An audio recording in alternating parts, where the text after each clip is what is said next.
Without Bison as a motivation for her anger, she's just wandering, aimlessly in a gloomy haze. Hopefully, she finds something worth fighting for in her newfound freedom. Psych!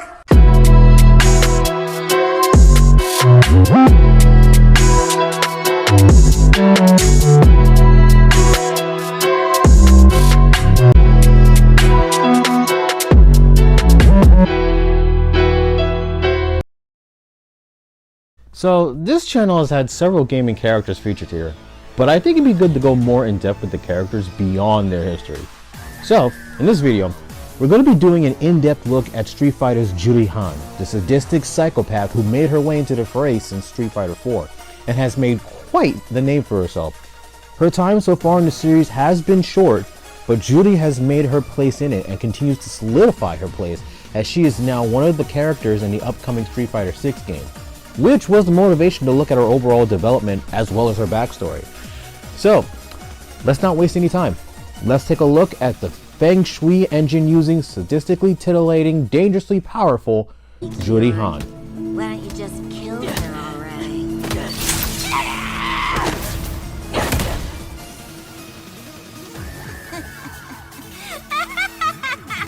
Way to go! I believe that the first step in understanding Juri comes with knowing her personality. Sure, we know she is rather erotic and flirtatious in a mocking sort of way towards both male and female characters, so we can't really rule out the possibility that she's bisexual. And also she does it in a rather sadistic and dangerous way, but that's only surface level. However, surface level is important because it can lead us to learning more about a person, so we need to examine that and dive further into her psyche. So, let's examine her personality and see where it was shaped from.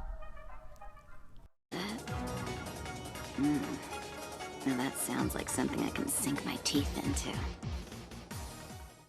From what we already know, Juri's battles against her opponents are a form of thrill-seeking. She doesn't seek answers like Ryu does. Rather, she simply fights other combatants for the feeling of that rush, of feeling that adrenaline that people usually get from doing exciting things, which can be different for different people. But in the context for Juri, her thrill-seeking is in the form of causing pain to others, hence her sadistic nature. In other words, Juri is someone who gets a kick out of inflicting unnecessary pain onto others. Through her combat, she has been known to show a vengeful, selfish, and ruthless attitude in combat. She derives pleasure from the pain she inflicts on her opponents, and yet becomes extremely irritated when her opponent is strong enough to retaliate. This willingness to dish it out but unable to take it mindset is a sign of instability, which can stem from past experiences in her life. And that instability can also be correlated to how much of a broken person she is. Beyond the combat, Juri has shown signs of feeling empty and alone, which would explain her need for fighting. She seeks combat like a drug, a temporary fix to the pain that she is unable to, or even worse, refuses to address.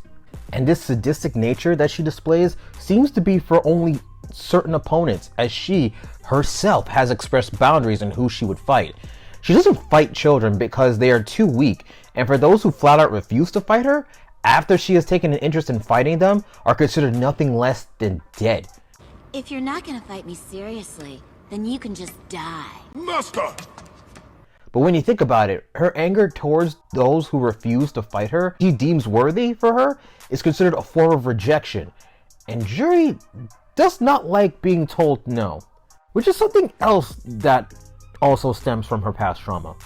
Juri's psyche is essentially broken, and thus, to compensate for that brokenness, she sought power for the sake of masking that weakness as she desperately hides from the world. So much so that she even projects her weakness onto others, thereby possibly misjudging her opponents.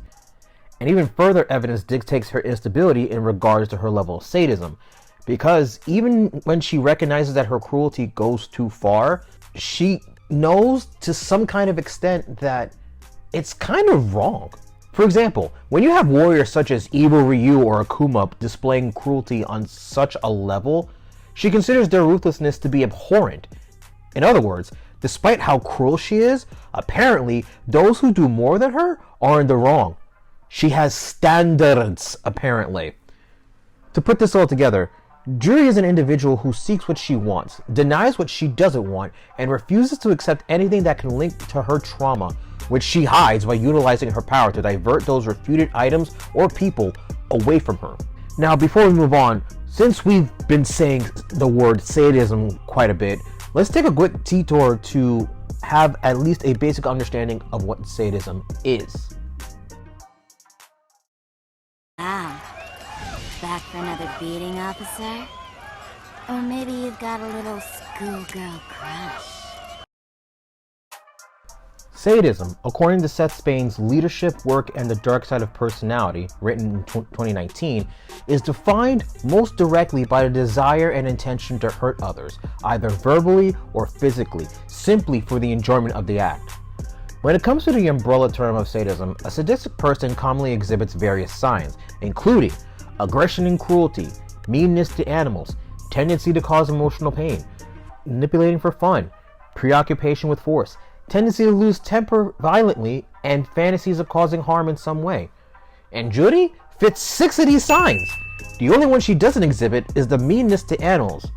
Does that mean she's any less of a sadist? Maybe. And although there are examples of her recognizing that she may be doing too much, she generally leans towards her sadistic personality, especially since her aggression is ongoing. She attacks people both physically and emotionally, she manipulates people with intent to gain something from that, utilizes her power to strike fear into her opponents, and is heavily occupied in her behavior once she begins attacking her opponent. And since sadism does indeed stem from trauma, specifically childhood trauma, we have to examine where her trauma comes from and what factors attribute to it. So, let's take a step back even more and look at Juri's childhood and see what we can find. Well then, where do you want me to break you first? In the Super Street Fighter New Generations comic by Udon Comics, which is in alignment with the events of Street Fighter 4, we see Juri's origin story, or at least the origins of who she became. We begin with Juri at a young age, particularly a teenager, participating in a Taekwondo bout. However, she is not yet a capable Taekwondo fighter and is being trained by her instructor during a sparring match. Her parents are present during her defeat and she is lectured by her mother for not showing much improvement. Her father is called by fellow prosecutors relating to the prosecution of Shadowloo and M. Bison. Juri had dinner with her parents where she learns of her father's plan to prosecute members of Shadowloo. He tells her that this job is important and it is his duty to convict these criminals, just as it is her duty not to let down the Han family. Success was the name of the game for the Han family, and Juri had to live up to that. Juri felt pressured by her parents' expectations of her during their dinner. She travels with her parents to see her father off at the airport. However, their car is suddenly attacked by Shadowloo at the request of Bison himself. A stray round caught Juri in the left eye and left her in a coma for a whole month. Upon awakening, she found out that her mother was murdered by Shadowloo and her father was taken and ransomed by Bison, and later was murdered by him live on camera after his ransom was not paid by the South Korean government. So there's already a troubling backstory. So let's go over what we just found out. Juri was heavily pressured by her parents at a young age to succeed, causing negative parental expectations. These kinds of expectations could cause a child to feel that the love they experience from their parents is incredibly conditional. According to an article written by Dr. David Brocher, parental expectations can be good when they are tailored with what our children desire, but when they are based on what the parents desire, the child may feel a sense of disappointment, low self-esteem, and shame. Love in this family was dictated by success and not by a need of comfort or building parent-child bonds. Juri, at a young age, learned that in order to acquire love from her family could be seen as a failure. She had to please them by being what they wanted, completely ignoring her own needs and wants, whatever those may have been. And if Juri had any desires beyond what her parents wanted, they were heavily overshadowed by her desire to please them. In short, Juri just wanted to be loved and accepted, which is something all children, hell, all people want. And that basic need isn't and may never be fulfilled. It leaves a lot of room for negativity to replace the emptiness of not being loved. And as for her parents, they were exhibiting an authoritarian parenting style, which according to OptimistMinds.com, would cause a child to be more vulnerable to exhibiting sadism in the future. Judy felt that disappointment and knew that she had to train harder and become the best in order to win her family's approval. In a way, the seeds of her current nature were planted throughout Judy's need to please her parents. However, since she had lost them in the incident, Judy failed to acquire that. She was too late and now has lost the only people in her life that were her source of love, protection, safety, and emotional growth. There was no love for her. After the horrific event, Judy had fallen into a deep depression and developed an immense hatred for Bison. While planning her revenge, she tells her master to teach her everything he knows. Her prowess in later years would catch the interest of both Seth and Sin. During a mission for Seth, she brings back a necklace related to a company that has been hidden throughout the world for years, and a case. Seth tells her that the necklace belongs to the secret society. As he opens the case, he finds out that the society has been following him by using a tracking device inside the case, and Bison and other members of the society have come to reclaim what is rightfully theirs. When Seth was defeated, Judy was told that the society's ruler, Gil, wants her to join them. Seeing this as the perfect time to achieve her revenge against Bison, she agrees to his side of working for the society in hopes of taking Bison out at the right time. As Guile, Alex, and Dan are out to stop the society, Guile is fighting against Bison in hopes of bringing him to justice. Judy attacks Bison as well, with various combo attacks. Before she dealt the fatal final blow, Bison's appearance changes into 12.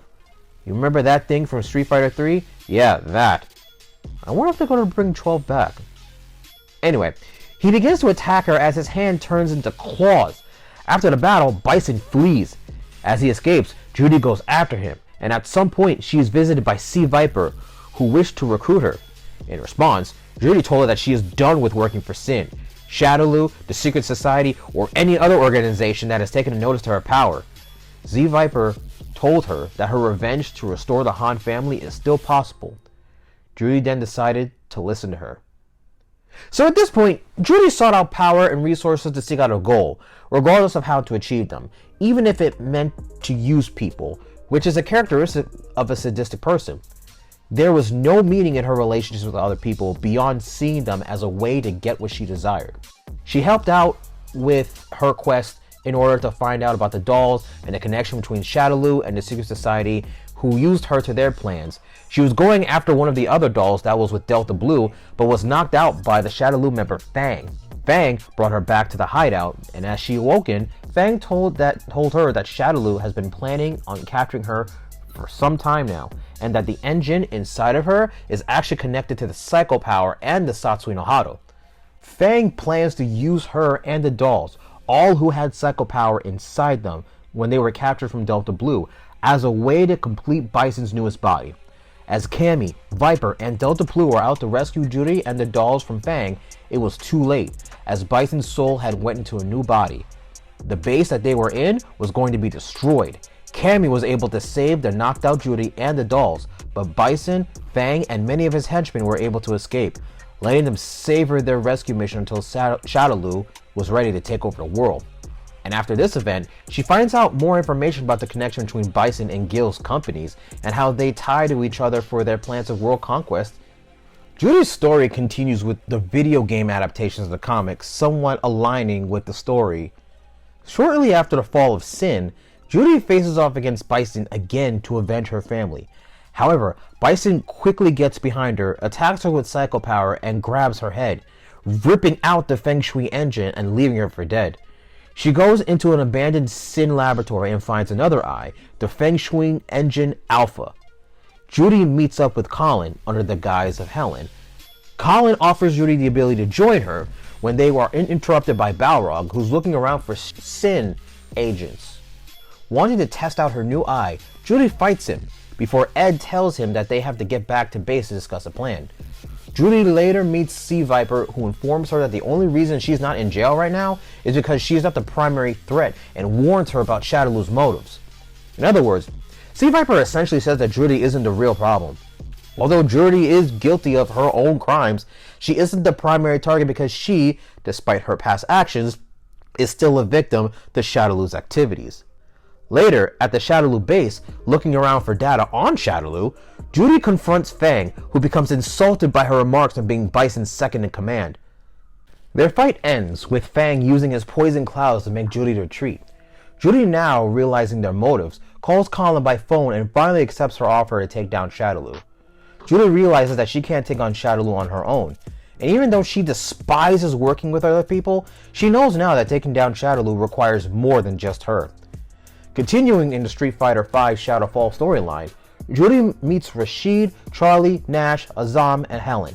She sees them as the team she has to work with, and judges their potential by challenging Rashid. Rashid refuses to fight, and Juri threatens to kill him if he doesn't fight her, feeling frustrated at his reluctance. Helen stops the fight and reminds everyone of the real threat: to stop Shadowloo from unleashing the Black Moons, a doomsday device which was planned by Shadowloo to cause chaos in order to increase M. Bison's psycho power by detonating and releasing a powerful electromagnetic pulse, disabling electronics in a wide area across all the nations of the world, thus causing that needed chaos for Bison to increase his psycho power exponentially. Later on in the story, Juri ends up fighting Vega in Brazil, calling him an absolute creep after having a little fun watching Cammy and DiCaprio beating the crap out of each other. Although Cammy wants to keep DiCaprio and the other dolls safe, Juri finds Cammy's efforts futile, and yet, in her own way, she doesn't begrudge Cammy for it, especially because she sees them as a potential ally if their mind control can be broken. After defeating Vega, Juri brings the two back to meet the rest of the team to plan their final assault on Shadowloo. During the final assault on Shadowloo, Juri and DiCaprio arrive to take on Shadowloo's soldiers. DiCaprio saves Cammy from Vega's claws. They team up to fight for the other dolls, who are still under the influence of the psycho power, unfortunately being controlled by Fang. Events ensue, Shadowloo fails, and Juri, along with the rest of the team, are successful in taking down Shadowloo. It may have not been the revenge that she was looking for, but taking down the organization that had caused her so much pain was no more. At least, for now. Now, with the upcoming induction of Street Fighter VI, we find Juri continuing her onslaught on other fighters, unleashing her unrequited wrath on people who she deems worthy of a fight, or at least more bodies she can catch. But without Bison as a motivation for her anger, she's just wandering, aimlessly in a gloomy haze. Hopefully, she finds something worth fighting for in her newfound freedom. Psych! Who am I kidding? Chances are she'll still be whooping niggas' asses for no reason other than to flex on them and to post it on social media like the manic pixie psycho sadistic shitposter that she is. Still love her though. And that's pretty much it for this video. Her appearance in Street Fighter VI blew me away, and ever since the beta, it got me thinking about how short her history was in the Street Fighter gaming series. For the major installments, she's only ever been in Super Street Fighter 4, Street Fighter 5, a couple of crossovers, and now the upcoming Street Fighter 6 title. And the way she was interwoven into the main story / lore of the series seemed almost fluid. She didn't feel like a character that was just forced into the series, but that's just my opinion. If you feel the same way about Juri, or think that she's the devil in disguise, leave a comment down below about whether or not you think Juri deserves a chance at healing, or at least a moment of therapy or two. Or if you think that her character is absolute and that she is forever doomed to be the sadistic fighter that she is. Anyway, I hope you enjoyed the video. Please like and subscribe, and stay blessed and prosperous.